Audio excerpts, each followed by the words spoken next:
That's right, bacon in the house. 8 strips. It's your boy, Bacon Stacks to the max.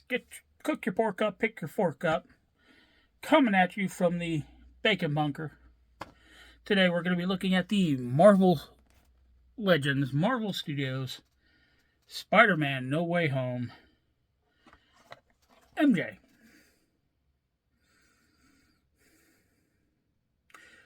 Fuck you, Marvel. Apparently, in every case you send out, people have rushed and picked up every one of those Spider-Men they could as quickly as possible and left me just MJ and Matt Murdock. Nobody wants the MJ or Matt Murdock. Okay, I want the MJ. It'll be nice to have an MJ on my shelf. But I want these guys too. And y'all have made it difficult to get them.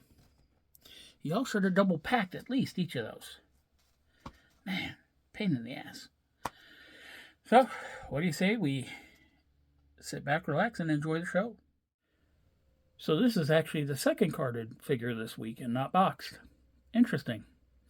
As always, we're going to take a look at the packaging. We're going to bust it open, look at the accessories, look at the figure, gear her up, and get her up on the shelf.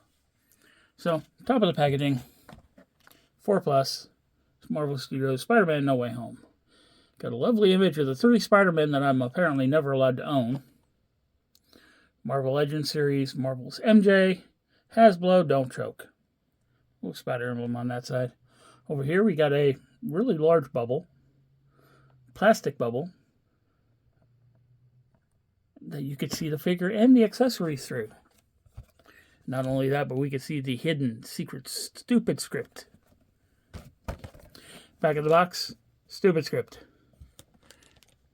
A nice little, it's not the movie poster, it's like a comic style drawing from the movie. Over here, Marvel's MJ, and just a little blurb about the actual character and not the movie / show.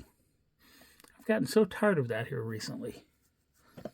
So, now, look at this. This is a card. It also makes it a little more difficult to get into. But if you know the tricks, it can be done. Oh.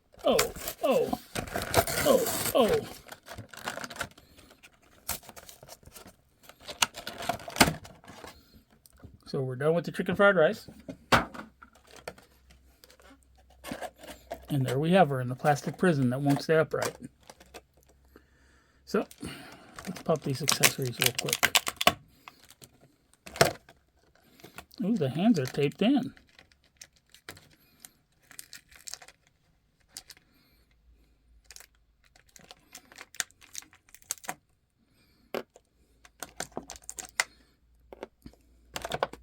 Okay, we're going to lean her back here for now while we take a look at the accessories. So she comes with a pair of these kind of open extending hands. Both have horizontal hinging on them. Detail looks pretty good. Oh, take me with you. So it doesn't look like they're designed or shaped to fit on here. But I'm wrong. You can actually get these on here fairly well. I think you might have to get creative with where you place them for it to hold, but then we have this. I'm trying to remember what this thing was called. My God. Well, it is ornately detailed. Lots of little scrawl work on there. Some texture work. And that's just the outer box. The inner box is a different color, suspended by 4 poles going to the corners. 8 poles, I'm sorry. I mean, it's a good looking piece. Now, let's move on to the MJ.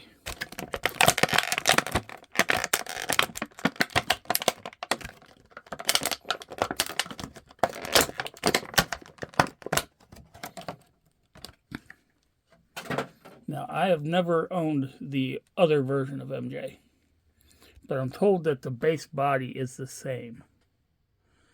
But from the pictures I've seen, I can tell you right now, the hips on this look a whole lot better than on the other one. They gave her heeled boots, but they're not dramatically high-heeled, if you know what if that makes any sense. Sorry, had to sneeze. This sweater is an overlay piece, very rubbery.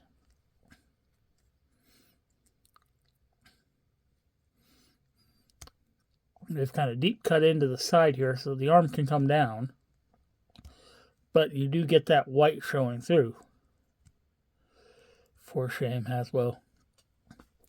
The face sculpt is... I want to beg this figure to leave Tom Holland and elope with me. Okay, I'm kidding. But if Zendaya is listening, I'm not kidding. Beautiful sculpting to the hair. The highlight work they did is a little weird. But with it being at the back of the figure, you're not really going to see it. Paint is on there pretty damn good. Even the sweater, it looks like there's a knitted texture to it with the way it's painted. Okay, let's just kind of go over the articulation a little bit. We're not going to over focus on anything. Just going to do and make sure everything's working the way it's supposed to.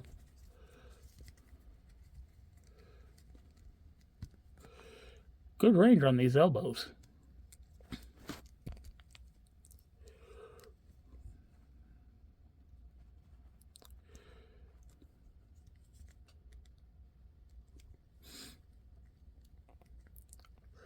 Okay, the torso's a little tight. It feels like it's cut up here underneath the rib cage.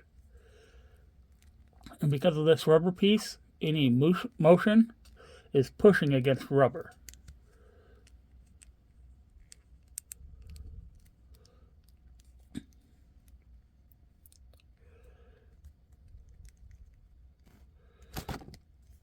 So far, everything is looking pretty good as far as articulation goes. That's a good range there.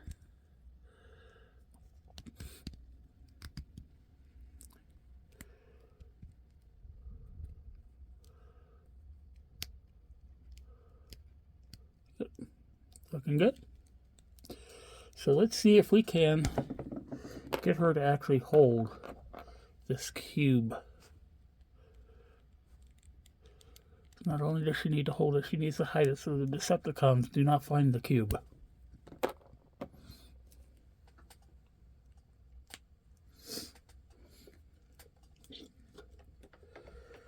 Doobie-doobie-doo. Okay, now, interesting. Because of how her arms come together, she can't really get under it.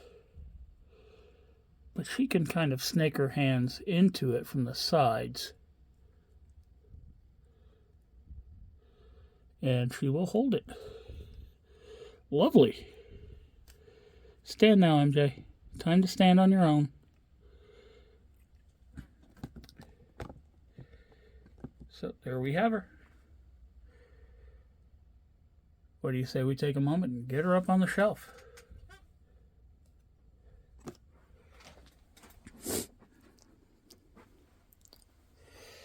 Oh, and right near Spider-Woman. How convenient. And there she is. Make sure you subscribe, like, share, comment, hit that notification bell, and it's time for Bacon's final thoughts. I love it. This figure is not wholly necessary for a Spider-Man collection, but it's a nice add-on to it. A Peter Parker without an MJ is, yeah, it's still Spider-Man, but the MJ enhances that character, if that makes any sense. Kind of the way an Aunt May, free tip Hasbro, would do the same. Like Ned did for the actual Peter Parker figure. Not the Spider-Man, the Peter Parker.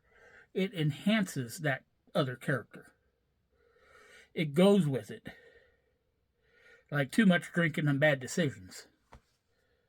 So, yeah, I think it's a nice little figure to have.